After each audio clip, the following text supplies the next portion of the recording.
खुलुमबाय बे समाव नोंथांमोननि सेराव लानानै फैदों मोनसे खौरां हरनि समाव मैदेरनि गाग्लोबनायाव भुगिनांनाय नखराव बिपिएफ दोलोनि बिजाथि शंकर बसुमतारिया खौरां लाहैदों।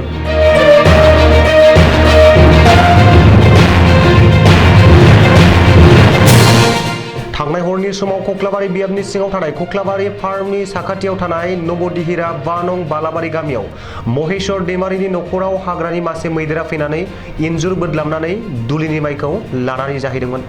बे जाथायखौ मिथिनानै बिपिएफ दोलोनि बिजाथि शंकर बसुमतारि बिथाङा जाथाय जानाय नखराव थांनानै खौरां लाहैयो आरो बिनि सायाव राहा खालामनानै होगोनखौ फोरमायो।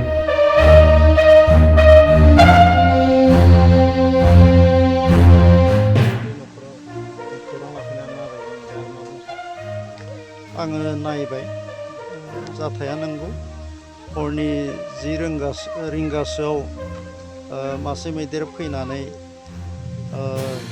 बे बिथां दैमारिनि नखराव महेश्वर दैमारिनि नखराव माइ दुलिसे इन्जुरखौ बोख्लाबनानै मासे मैदेरा बे दुलिखौ फाहामखांनानै लाना थांदों आरोखि लामासिम माइफोरा गलाजोबदों।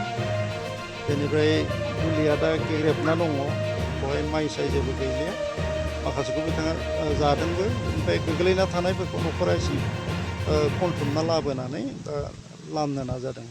दा बे जाथाया जोबोद दुखिया नखरनि थाखाय गोरिब नखरनि थाखाय जोबोद दुखुनांथाव आं दुखु मोनफादों नखरनि जानानै।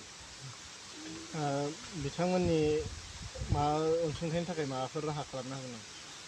आङो डिपार्टमेन्टआव गांसे दरखास्त' होनानै जगाजग खालामनो थिनदों आरो एनजिअ दङ लकेल एनजिअ बिथांमोनजोंबो एसे जगाजग खालामनो होदों। आं मिथिनायाव एनजिअआ नुजाथिफैदों आरो डिपार्टमेन्टनि नलेजाव इतिमध्य रेन्जार बिथांनो इनफरमेसन हरबाय होननानै आं मिथिदों आरो आं निजेबो रेन्जारखौ कन्टेक्ट खालामनायनि खोथा आङो सानदों जाहाथे बिथाङा डिरेक्टरजों रायज्लायनानै क्षतिपुरननि थाखाय माबा मोनसे राहा लायो बेनि थाखाय।